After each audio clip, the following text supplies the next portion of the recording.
आवाज आ रही है।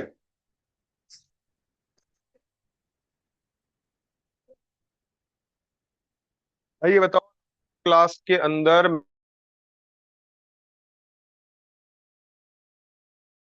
मैंने प्रोपोर्शन करवाया था, रेशियो तो करवा दिया था। क्वेश्चंस कितने करवाए थे, कुछ याद है? ये वाले क्वेश्चंस जो करवाए थे।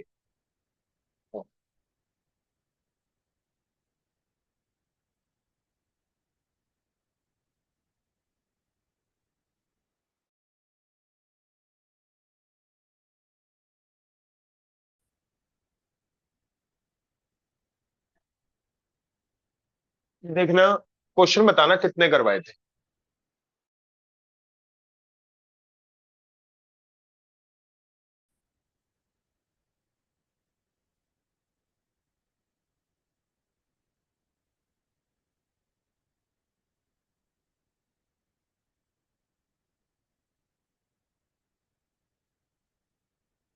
हम्म। कहाँ तक करवाए थे इसके क्वेश्चन? काफी सारे हुए थे ना यार क्वेश्चन तो। चलो सर फिर एक थर्टी काम वन करते तक हैं करा ऐसे। देगा। 31 तक। 31 तक। ठीक है चलो, थोड़ा सा अलग करते हैं और फिर देखेंगे इसके क्वेश्चंस। सबसे पहले तो आज की क्लास के अंदर मैं आपकी जानकारी के लिए बता दूं, जो भी बच्चे नए हैं वो सुन लीजिए। हम यहाँ पे जो पढ़ रहे हैं वो चैप्टर नंबर 1 है। चैप्टर नंबर 1 मैथ्स का है। और इसका नाम, इसमें टॉपिक्स कवर करूंगा मैं: रेशो, प्रोपोर्शन,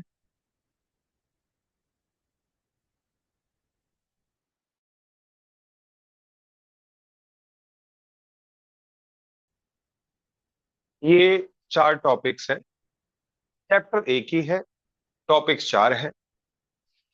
आप में से कुछ बच्चे कॉस्ट अकाउंटिंग के लिए ज्वाइन कर रखा है, किसी ने चार्टर्ड अकाउंटेंसी का कोर्स ज्वाइन कर रखा है।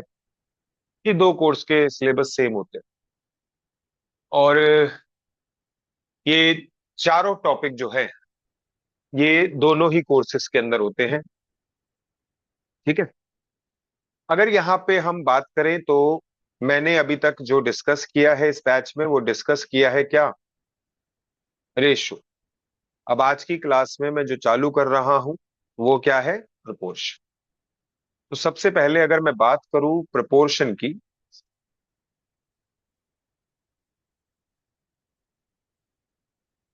प्रपोर्शन का मतलब क्या है? अगर मैं प्रपोर्शन का मीनिंग बोलूं तो बेटा याद रखना, जब दो रेशो इक्वल होती है। क्या बोला? जब दो रेशो इक्वल होती हैं तो इन्हें क्या कहा जाता है? आपका प्रपोर्शन। क्या कहा जाता है? पोर्शन कहा जाता है। अगर आपने ये पढ़ा हो पहले, ऐसा नहीं है आपने पहले नहीं पढ़ा, पढ़ा है आपने।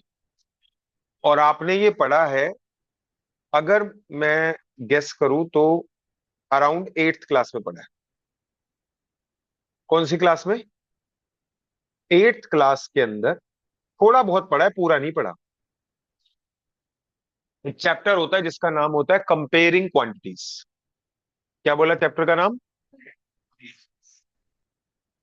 Rational number, square and square roots, cube and cube roots, ये 8th का सिलेबस है। और 8th क्लास मुझे लगता है आप लोग शायद रहे होंगे, कुछ और बैचेस के हिसाब से पता चलता है शायद आप 2019 में 8th क्लास में थे। तो आपके पास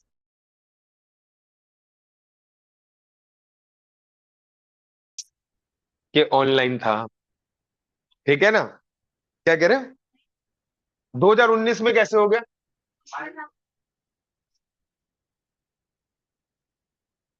नहीं आए कैसे ना कैसे कोविड, देखा? कैसे ना कैसे कोविड ले ही आए। 5 साल से भाई साहब कोविड ही खत्म नहीं हो रहा।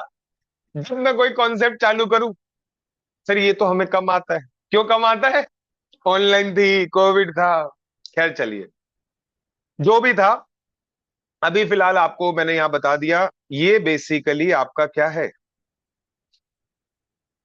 प्रपोर्शन का मतलब होता है, अगर मैं इसे वर्ड्स में लिखूं तो यस ऑफ कोर्स मैं लिखना चाहूंगा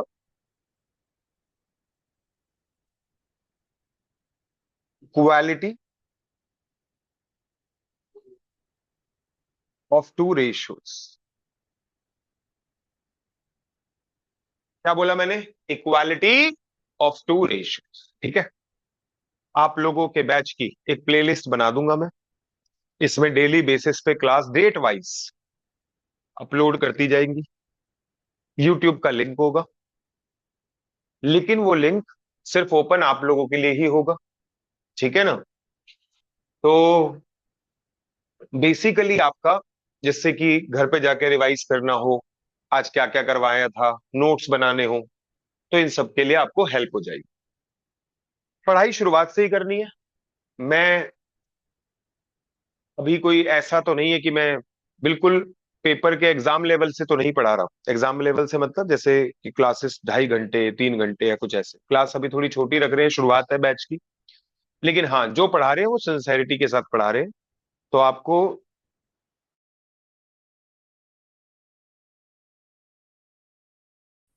ठीक है, इक्वालिटी ऑफ टू रेशियो। अच्छा, आपको ये भी बताना चाहूंगा कि इसको अगर हम चाहें तो एक और तरीके से लिख सकते हैं। और इसको आप लिख सकते हो बेटा, एक मिनट रुकना।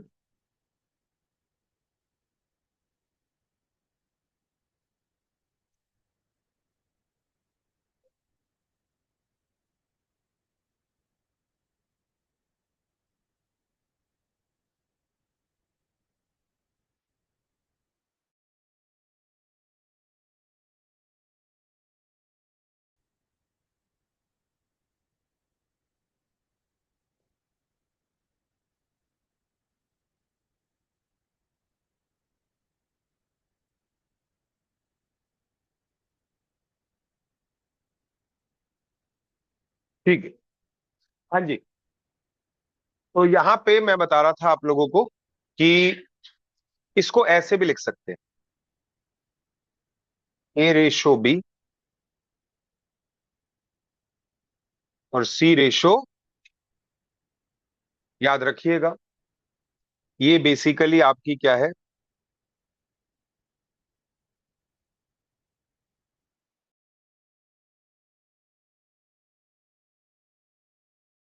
तो है, ये रेशो है, ये भी रेशो है और ये भी रेशो है। अगर पूरी टर्म्स की बात की जाए तो इसे क्या बोलेंगे? प्रपोर्शन। ये जो साइन है, ये 4 डॉट वाला, ये किसका साइन है बच्चों? प्रपोर्शन। किसका साइन है? प्रपोर्शन का। अच्छा, याद रखिएगा, इसको बोलते हैं फर्स्ट प्रपोर्शन, इसको बोलते हैं सेकंड प्रपोर्शन, इसको बोलते हैं थर्ड प्रपोर्शन, इसको बोलते हैं फोर्थ प्रपोर्शन। ठीक है। हम्म। इसके अलावा अगर एक और बात जो याद रखनी है, first proportion, second proportion, third proportion और फोर्थ प्रोपोर्शन, एक और बात जो याद रखने लायक है वो ये कि आप लोग याद रखेंगे बी और सी के लिए आप एक नाम याद रखेंगे। क्या बोलेंगे इन्हें? मीन्स। क्या वर्ड बोला है बेटा मैंने? मीन्स। या तो मीन्स बोलो या मीन प्रपोर्शन बोलो, या तो मीन्स बोलो या मीन प्रपोर्शन बोलो। आ रही है बात समझ में? और सर फिर ये बी और सी तो हो गए, सर ये ए और डी। और ए और डी शायद कुछ बच्चे जज भी कर पाए, वो समझ पा रहे हैं। ए और डी को क्या बोलेंगे बेटा जी आपका? एक्सट्रीम्स। क्या वर्ड बोला मैंने? एक्सट्रीम्स। ठीक है बेटा। अब जैसे आप सबको पता है, इक्वालिटी ऑफ टू रेशियो को क्या बोलते हैं हम? प्रोपोर्शन बोलते हैं। तो उस हिसाब से देखा जाए तो यहाँ पे बेटा आपकी जानकारी के लिए बताना चाहूंगा। हाँ, ये देखिएगा, उस आप लिख सकते हो ए बाय बी बराबर कितना? C by D. और अगले स्टेप में by cross product rule. By cross product rule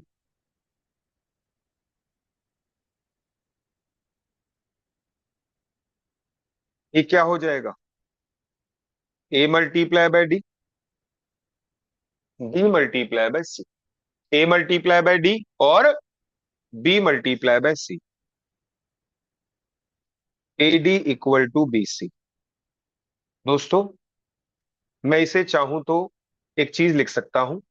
आप इस बात पे, बड़ा इंपॉर्टेंट पॉइंट है ये बात, पूरे जो एक्सरसाइज है उसमें यही डिस्कस होगा। और हम यहाँ पे क्या लिखेंगे? हम लिखेंगे प्रोडक्ट ऑफ एक्सट्रीम्स बराबर किसके? Product of means. याद रखना, जब क्वेश्चंस करने की बारी आएगी तो मेरा यही रूल चलता जाएगा, क्या? प्रोडक्ट ऑफ एक्सट्रीम्स बराबर प्रोडक्ट ऑफ मीन्स। ए और डी क्या होते हैं? एक्सट्रीम्स। और बी और सी क्या होते हैं? मीन्स। आई होप क्लियर है सभी को। गुड। इसके अलावा सर और कुछ इसमें जानना है? हाँ हाँ, बता रहा हूं।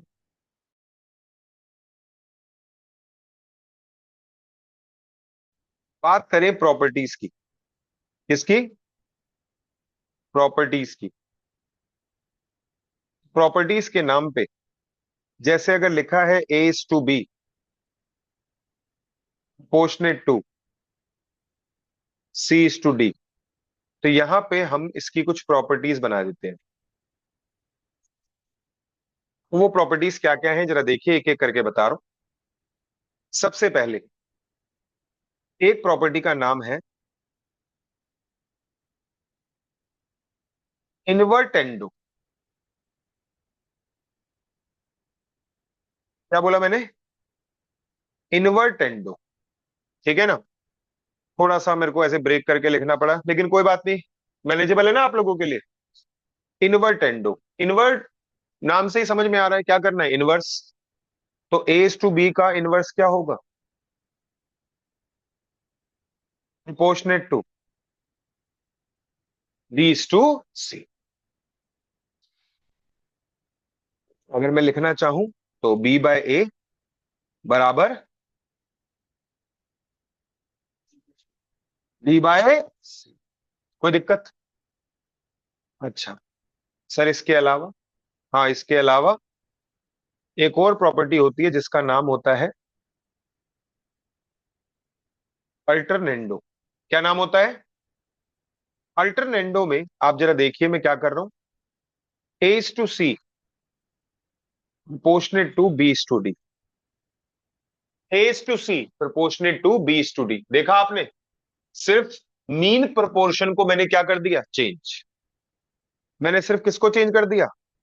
मीन प्रोपोर्शन को। जो यहां का बी था वो यहां चला गया, और जो यहां का सी था वो यही है। एक्सट्रीम्स अपनी जगह पे हैं, चेंज किस में आया है? मीन प्रोपोर्शन में। इसको बोलते हैं अल्टरनेट। आई होप कोई कंफ्यूजन नहीं, क्लियर है सभी को? Very good. अच्छा, इसके अलावा सर और कोई प्रॉपर्टी? हाँ हाँ, और भी प्रॉपर्टीज हैं, और एक एक करके सारी बताता जा रहा हूं। इससे आगे चलते हैं और यहां पे डिस्कस कर लेते हैं। एक प्रॉपर्टी होती है कॉम्पोनेंडो। क्या नाम बोला मैंने? कॉम्पोनेंडो में क्या करोगे? A plus B is to B, C plus D is to D. A plus B is to B,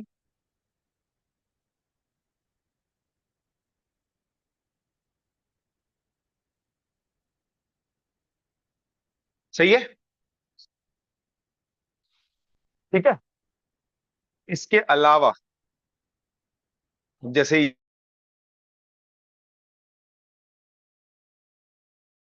ये तो इन्वर्टेंडो, अल्टरनेंडो और कॉम्पोनेंडो। इसके अलावा अगर मैं अगली प्रॉपर्टी की बात करूं तो अगली प्रॉपर्टी बेटा जी यहां पे हम ले लेते हैं कौन सी? डिविडेंडो।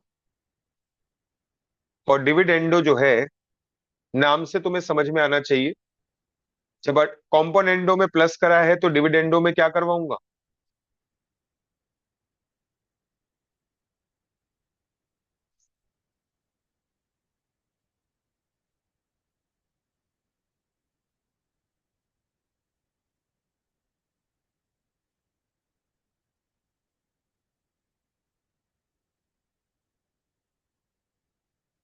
किसी को प्रॉब्लम?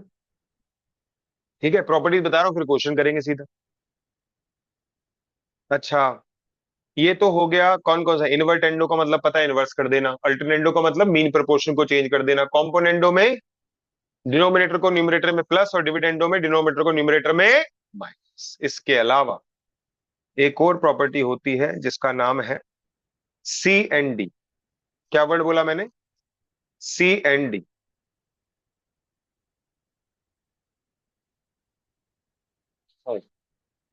और यहां पे सी एंड डी लिख देता हूं शॉर्ट फॉर्म में, कॉम्पोनेंडो एंड डिविडेंडो। और ये हो जाएगा आपका क्या? A plus B, A minus B, C plus D, C minus D. ठीक है, सबके लिए कंफर्टेबल? एक बात और बता दूं। एक बार ना एक क्वेश्चन आया जिसमें इस फॉर्मूले का अपोजिट लिखा हुआ था। जैसे यहां पे लिखा है ऊपर प्लस नीचे माइनस, और ऊपर प्लस नीचे माइनस लिखा हुआ है ना, जैसे यहां पे मैं लिख देता हूं यहां पे ए प्लस बी अपॉन में ए माइनस बी बराबर सी प्लस डी अपॉन में सी माइनस डी। तो ऐसे बेसिकली आपका ऐसा एक क्वेश्चन आया जिसमें ना ऊपर माइनस था और नीचे प्लस, उल्टा कर रखा था। तो मैंने एक बच्चे से पूछा, ऑप्शन में दे रखे थे, चार ऑप्शन थे, तुम्हें भी करवाऊंगा वो क्वेश्चन। ऑप्शन दे रखा था componendo, A option. B option दे रखा था डिविडेंडो। सी ऑप्शन दे रखा था डिविडेंडो एंड कॉम्पोनेंडो। और डी डी ऑप्शन दे रखा था नन ऑफ दीज। तो सभी बच्चों ने एक साथ यूनानिमसली बोला डिविडेंडो एंड कॉम्पोनेंडो, जो कि एक गलत आंसर है। डिविडेंडो एंड कॉम्पोनेंडो कोई प्रॉपर्टी नहीं है। सिर्फ और सिर्फ एक प्रॉपर्टी है, वो क्या? Componendo and dividend. एक्चुअली में स्कूल में कई बार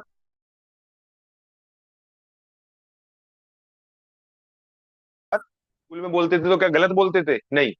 एक्चुअली स्कूल का पर्पस अलग होता है। स्कूल में कई बार बच्चे के लिए ईज करने के लिए हम कुछ चीजों को ना समझा ना समझा के क्या बता देते हैं, डायरेक्ट बता देते हैं। जब भी ऐसा हो क्या कर लियो, ये कर लियो।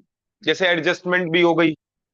कॉमर्स के बच्चे हो, कॉमर्स में कई बार क्या होता है, पूरा लॉजिक ना बता के क्या बता दिया, डायरेक्ट बात बता दी। ठीक है ना? तो लेकिन वो स्कूल का तरीका है। यहाँ पे कोई भी सब्जेक्ट हो ऐसे यहाँ पे नहीं चलेगा। तो स्कूल में क्या होता था, कई बार ना हम डिनोमिनेटर में लगा रहे होते थे, जैसे ऐसे लिखा है तो डिनोमिनेटर में लगाना है हमें क्या? Componendo dividendo. आ रही है बात समझ में? तो ये इसका क्या हो जाएगा? समझ गए? तो टीचर ने इतनी ना बात बता के सीधा सीधा क्या बोल दिया, क्या लगा दो भैया, डिविडेंडो एंड कॉम्पोनेंट। ऐसे करके कुछ लॉजिक होता है, लेकिन वैसे बता देता हूं, डिविडेंडो एंड कॉम्पोनेंडो जैसी कोई प्रॉपर्टी। समझ गए बात को? कोई कंफ्यूजन यहां तक? अच्छा बेटा, यहां पे ना एक और चीज, पहले बात आती है प्रपोर्शन का क्या मतलब है। यार क्या, जैसे अभी आपसे ही पूछ लेते हैं, बड़े प्रेजेंस ऑफ माइंड के साथ पढ़ो। याद रखना, प्रेजेंस ऑफ माइंड के साथ पढ़ने में फायदा है। कई बार मैं देखता हूं, एक ऐसे एक पर्सन को मैं सुन रहा था यूट्यूब पे, शॉर्ट्स डालते हैं, वो एक साइंटिस्ट है, डीआरडीओ में या इसरो में ऐसे रह चुके हैं वो। तो वो वेपन्स के बारे में बताते हैं, साइंस के बारे में बताते हैं, बड़े पैशनेट होके बताते हैं। तो एक बार एक कॉन्सेप्ट समझा रहे थे वो, 1 मिनट की वीडियो में। और वो कॉन्सेप्ट किस पे बेस्ड था? 10th क्लास के किसी चैप्टर पे बेस्ड था। उनकी वीडियो सुन लो और 10th क्लास की एनसीईआरटी पढ़ लो। दोनों बातें एग्जैक्ट क्या कर रही थी? मैच। क्या कर रही थी एग्जैक्ट? पॉइंट मेरा ये है, इतनी सरल भाषा में बात को बता रहे थे कि 10th क्लास का बच्चा भी उस बात को क्या कर पाए, समझ पाए, रिलेट कर पाए। तो कहने का मतलब ये है, यहां पे भी समझ में सब आता है, याद रखना। सीए फाइनल का टॉपिक आज पढ़ा दूं, सीए फाइनल का टॉपिक भी समझ में आ जाएगा, जबकि तुम अभी सिर्फ 12th पास बच्चे हो। बात होती है उसे फिर याद रखना, क्या होता है उसे, उतनी क्लैरिटी के साथ। तो इस समय थोड़ी सी क्या करनी पड़ती है, ताकत लगानी पड़ती है। यहां पे अगर मैं आपसे पूछूं कि प्रपोर्शन का मतलब क्या होता है, आपसे मैं पूछने डायरेक्ट क्वेश्चन, प्रपोर्शन का मतलब बताओ क्या होता है, क्या सीखा आप? एग्जैक्टली exactly, मैं यही सुनना चाहता था, इक्वालिटी ऑफ। तो क्या होता है, कई बार आधा घंटा हो गया पढ़ाते हुए या 20 मिनट हो गए पढ़ाते हुए, 20 मिनट बाद पूछ रहा हूँ रेशियो क्या मतलब, प्रोपोर्शन क्या होता है, चुप हो गए। इसका मतलब जो पहले सुना था तब सुना ढंग से नहीं था। इस ये चीज मैं कहना चाहता हूँ, बड़े प्रिसाइजली चीजों को पढ़। अच्छा ये देखो, तो बेटा एक बात बताओ, A/B बराबर C/D बराबर E/F, ये सब जो है ये क्या है, आपका प्रोपोर्शनेट कहलाएंगे, क्योंकि इन सब का आंसर जो है वो किसके बराबर आ रहा है, के। इस बात का मतलब ये है कि अगर ए को बी से डिवाइड किया गया, सी को डी से, ई को एफ से, तो आंसर आएगा अलग अलग नहीं बल्कि सेम आएगा। एग्रीड इस बात से? यही मतलब है प्रोपोर्शन का, इक्वालिटी ऑफ टू रेशोज, है ना। अच्छा, तो यहां पे तुमने प्रोपोर्शन का मतलब समझा। अब यहां पे मैं एक चीज लगा देता हूं। एक चीज होती है जिसको बोलते हैं, ये भी प्रॉपर्टी है बेटा, पहले बताओ, ये भी क्या है, प्रॉपर्टी है। और प्रॉपर्टी का नाम है एडेंडो। प्रॉपर्टी का नाम क्या है, एडेंडो। और एडेंडो की प्रॉपर्टी ये कहती है कि आपका अगर ये सारी रेशो प्रोपोर्शनेट है, तो याद रखना अगर इनका न्यूमरेटर को, अगर इनके न्यूमरेटर को ऐड किया जाएगा,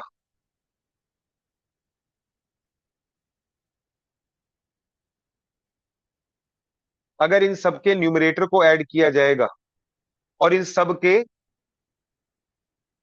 डिनोमिनेटर को ऐड किया जाएगा, और फिर बेटा जी अगर इन्हें कट कर दिया जाएगा, तब भी आंसर कुछ और नहीं बल्कि किसके बराबर, के बराबर आएगा।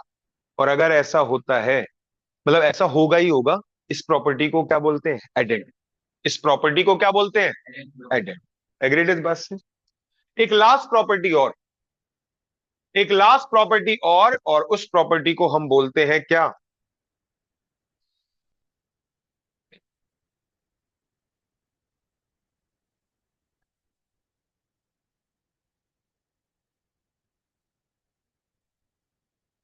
बोल के बताए तो पहले, सब ट्रेंडो।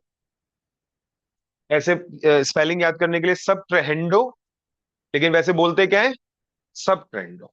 ठीक है। और सब ट्रेंडो की प्रॉपर्टी क्या कहती है बेटा, A - C - E whole divided by B - D - F, ये सब कुछ क्रॉस होके किसके बराबर आएगा, किसके बराबर आएगा, ठीक है। आई थिंक याद हो गई। पहली क्या थी, इनवर्टेंडो, क्या थी, इनवर्स कर दी। अगली क्या थी, ऑल्टरनेंडो, जिसमें मीन प्रोपोर्शन को क्या करते थे, चेंज।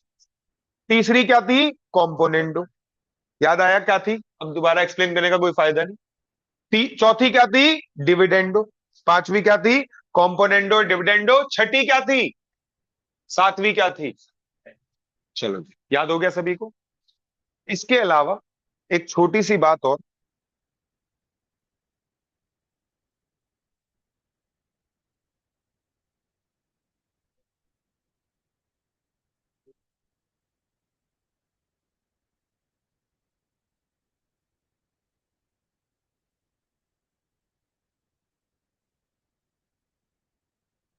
हाँ जी, और अगली प्रॉपर्टी क्या थी बेटा, हाँ एक और चीज बतानी थी, वो देख लो, सब ध्यान से देखिएगा। एक होता है आपका कॉन्टिन्यूअस रेशियो, क्या बोला मैंने, कॉन्टिन्यूअस रेशियो।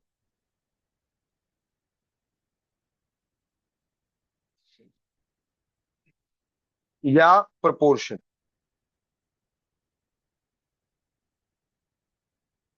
कॉन्टिन्यूअस रेशियो या प्रोपोर्शन? और कॉन्टिन्यूअस रेशियो और प्रोपोर्शन की अगर मैं बात करूं, कॉन्टिन्यूअस रेशियो और प्रोपोर्शन की अगर मैं बात करूं, तो ये ऐसा होता है।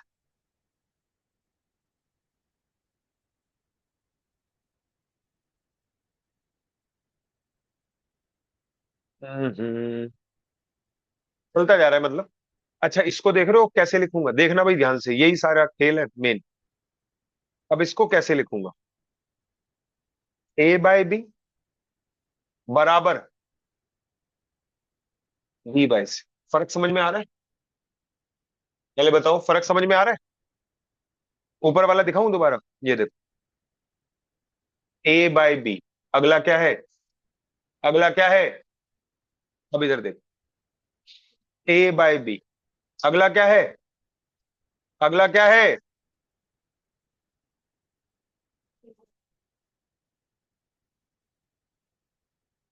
अरे समझ गए?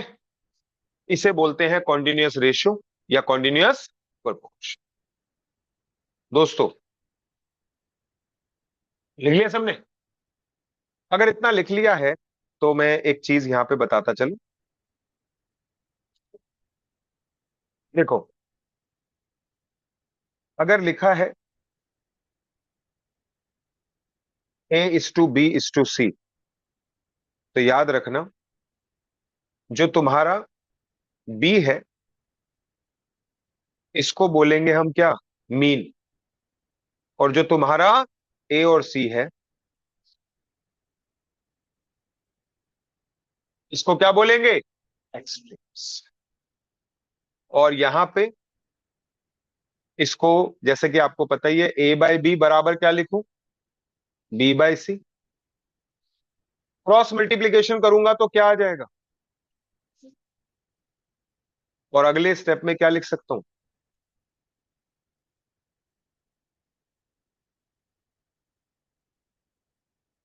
B equal to under root A C. एक चीज याद रखना, जैसे वहां पे लैंग्वेज बोली थी ना, मैं यहां पे भी लिखना चाहता हूं एक लैंग्वेज, प्लीज ध्यान दीजिएगा इस बात पे, और काफी इंपॉर्टेंट है। बी को क्या बोला है बेटा यहां पे, बताओ मैंने? बी को क्या बोला है बच्चों? मीन बोला है? मीन। मीन्स नहीं, यहाँ पे सिर्फ मीन, क्योंकि एक ही है ना। तो यहाँ पे मैं आपको बता दूं, मैं यहाँ पे लिखना चाहता हूं,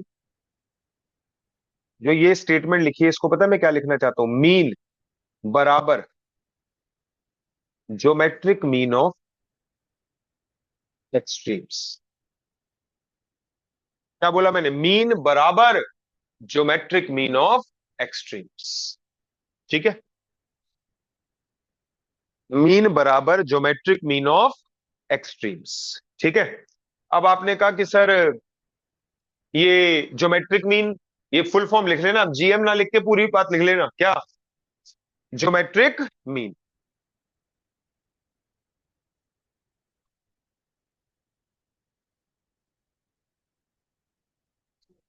ज्योमेट्रिक मीन। तुमने कहा ज्योमेट्रिक मीन क्या होता है? सुनो, ज्योमेट्रिक मीन एक एवरेज का मेथड है।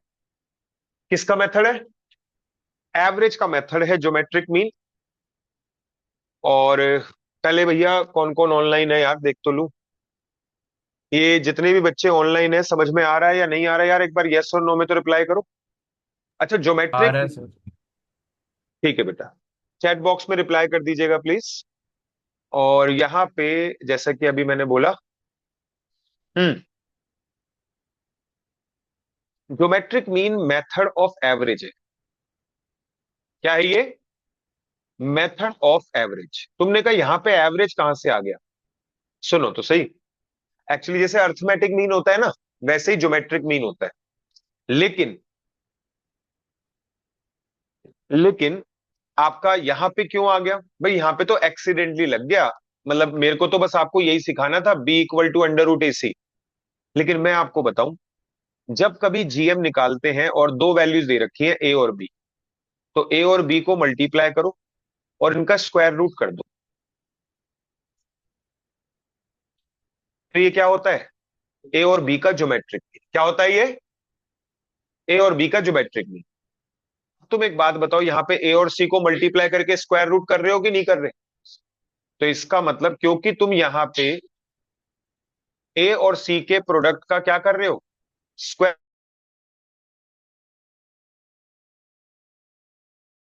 स्क्वायर ज्योमेट्रिक, क्या बोलेंगे हम, ज्योमेट्रिक, पक्का है? तो मैंने सिर्फ जस्टिफाई करा है, ज्योमेट्रिक मीन सिखाना नहीं चाहता मैं अभी। बस मैंने ये लाइन लिखना चाहा क्योंकि बुक में लिखी हुई है, तो मैंने कहा बाद का क्या वेट करूं, अभी समझा देता हूँ, है ना। होने को तो ज्योमेट्रिक मीन जब पढ़ाऊंगा तो बहुत कुछ बताऊंगा, इतनी सी बात थोड़ी बताऊंगा। जब रेशियो पर, सॉरी, प्रपोर्शन में इतना कुछ बता दिया, तो ज्योमेट्रिक मीन एवरेज बताते वक्त सिर्फ इतनी सी बात थोड़ी बताऊंगा, बहुत कुछ बताऊंगा। लेकिन अभी के लिए इतना जरूरी है बस कि मैंने ये लाइन क्यों लिख पाया, और आप इससे रिलेट कर पाओ कि हाँ यार, जो सर ने ये लिखवाया है ये गलत नहीं, बिल्कुल सही है। बस इस वजह से मैंने आपको ये ज्योमेट्रिक मीन वर्ड को जस्टिफाई करा है। समझ गए भाई सभी? ठीक है, गुड। तो ये तो बेसिकली आपका हमारा क्या हो गया, कॉन्सेप्ट हो गया। हम्म। अच्छा चलो, एक मिनट रुकना जरा।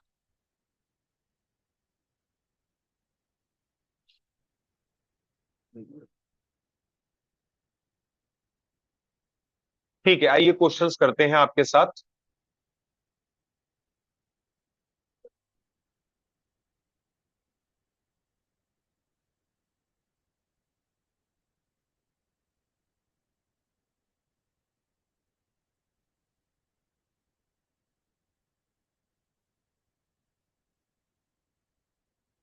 अच्छा यार देखो, प्रोपोर्शन तो मैं करवा दूंगा, लेकिन मैं चाह रहा था एक चीज और करनी।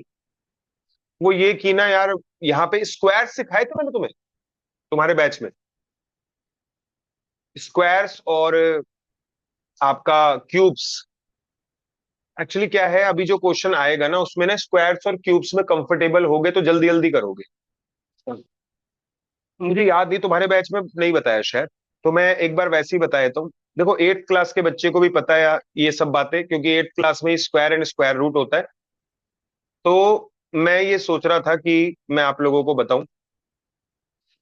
तो यहाँ पे देखो, मैं शुरू हो जाता हूँ। जैसे 2 का स्क्वायर कितना होता है बेटा?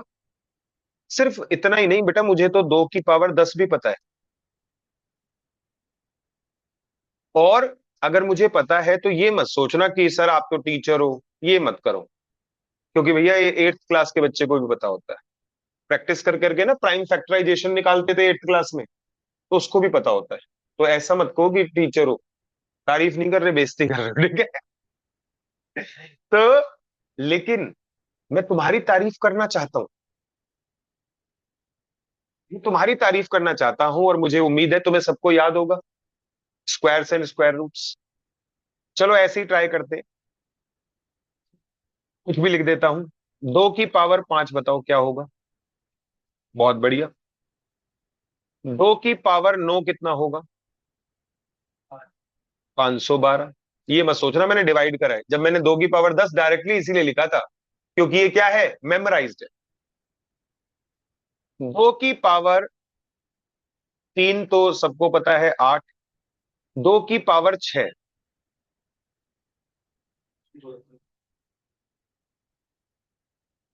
64। 2 की पावर 7 बताओ, 128। 2 की पावर 8 बताओ, 256। 2 की पावर 4 बताओ, 16। 2 की पावर सारी ही लिख दिए मैंने, 2, 3, 4, 5, 6, 7, 8 और ऑलमोस्ट सारे लिख दिए। तो ये याद होनी चाहिए। आप एक अगर ट्वेल्थ पास बच्चे हैं, और चाहे कॉमर्स विदाउट मैथ से कोई बात नहीं, लेकिन एज सच बेटा देखो, ऐसा माना जाएगा ना कि ट्वेल्थ तक का सारा कॉन्सेप्ट तुम्हें आता है। अब तुमने कहा मुझे तो याद नहीं है, भूल गया हूं, कोई बात नहीं, मैं कौन सा कह रहा हूँ तेरा पेपर आज ले रहे हो। तुम्हारा पेपर कब है? जनवरी में, तक तैयार रखना। नहीं आता, इशू नहीं है, नहीं सीखूंगा, ये इशू है ना।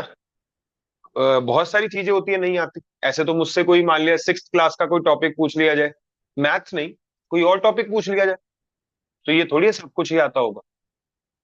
नहीं आता एक्सेप्टेबल है, सीखूंगा नहीं ये एक्सेप्टेबल नहीं, सीखना तो पड़ेगा। तुमने कहा कैलकुलेटर है अलाउड, क्यों परेशान कर रहे हो हमें भी? हाँ मानता हूं कैलकुलेटर अलाउड है, तो आपका लगता है कि अगर ये खामखा की चीज है तो कोई बात नहीं, तुम याद मत करो। समझ गए? मेरा तो काम 5-10 मिनट बताना है, तो मैं तो बता ही रहा हूं, और मैं बताऊंगा भी, क्योंकि कुछ बच्चों की सोच मेरे जैसी होगी। क्योंकि आगे के क्वेश्चन तुम्हें नहीं पता कैसे कैसे आने, मुझे तो पता है। तो कोई बच्चा कैलकुलेटर से करेगा, कोई बच्चा ओरली करेगा, फिर कोई कोई दिखेगा यार ये तो बहुत जल्दी कर देता है। तो जब तक तुम कैलकुलेटर उठाओगे, कैलकुलेट करोगे, जिसको याद होगा वो क्या कर देगा, आंसर ही निकाल देगा, तो इस वजह से थोड़ी हेल्प हो जाती है। हाँ बाकी कैलकुलेटर अलाउड है, इसमें कोई दो राय नहीं। अगला देखिए। 3 का मुझे कहां तक याद है, 3 का स्क्वायर 9 होता है, और 3 की पावर 6 729 होता है। ऐसा भी नहीं करेंगे हमें दुनिया जान के सारे नंबर याद है, लेकिन हाँ आपको ये याद होने चाहिए, आपके लिए फायदेमंद है। 3 की पावर 5 होता है 243, 3 की पावर 4 होता है 81, 3 की पावर 3 होता है 27। कहाँ रह गया तू यार आज? अच्छा, कौन सा कॉलेज? सूरजमल तो जनकपुरी है। मैं वहां से यहाँ आ रहा हूँ, तू यहाँ से वहां जा रहा है, ठीक है ना? वो कहाँ है, घर कहाँ पर है तुम्हारा? बेटा ये दूर कॉलेज में ले तो लिया तूने एडमिशन, लेकिन वही मैं कह रहा हूँ, इतनी दूर ना 3 साल तक जाया नहीं जाता। कॉलेज चाहे एसआरसीसी मिल रहा हो, सही बताऊं, Shri Ram College of Commerce मिल रहा हो, तो रुका नहीं जाता कि अरे यार एसआरसीसीएन कहलाएंगे हम, है ना? लगा देते हैं ना एसआरसीसीएन, हंसराजियन, ऐसे करके जो लगा देते हैं, कम्युनिटी बना देते हैं। तो मैं आपको बताऊं कि प्लीज सुन लो, कॉलेज अगर पास मिल जाए तो चाहे कितना ही खराब कॉलेज हो, दिल्ली यूनिवर्सिटी का कॉलेज है, खराब तो क्या ही होगा, वहां पे भी 90% वाले 99% वाले बच्चे होंगे, वो लेना पास, क्योंकि 3 साल ना इतनी दूर लगातार जाया नहीं जाता। ठीक है, आप में से जिनका कॉलेज गोइंग ही होंगे आप में से बहुत सारे शायद, और नहीं भी हो तो बता देता हूँ, अगर कॉलेज कभी मिले तो पास का ढूंढो, चाहे मतलब ये, क्योंकि अभी शुरुआत में ऐसा लगता है कि बड़ा अच्छा, लेकिन बाद में ना जब रोज रोज जाना पड़ता है ना, 1.5 1.5 घंटे मेट्रो में बैठ के, नींद पूरी हो गई, सीरीज खत्म पे खत्म हो जा रही है, रोज तुम भाई साहब 3 3 एपिसोड देख रहे हो, 3 एपिसोड जाते वक्त, 3 एपिसोड आते वक्त, रोज तुम्हें एक सीरीज चाहिए है। तो ऐसे में बड़ा मतलब बड़ा प्रॉब्लम होती है, और बाद में फाउंडेशन तक तो फिर भी चल जाता है, सी इंटर में पढ़ाई में दिक्कत आती है। खैर, फोकस तो यही होना चाहिए, सिर्फ सीए पे फोकस होना चाहिए। लेकिन हाँ ऑफ कोर्स अगर किसी की परसेंटेज आई है तो उसको लगता है यार मेरे को तो किस में जाना चाहिए, मैंने मेहनत करी है, तो मैं किस में जाऊंगा, कॉलेज में जाऊंगा।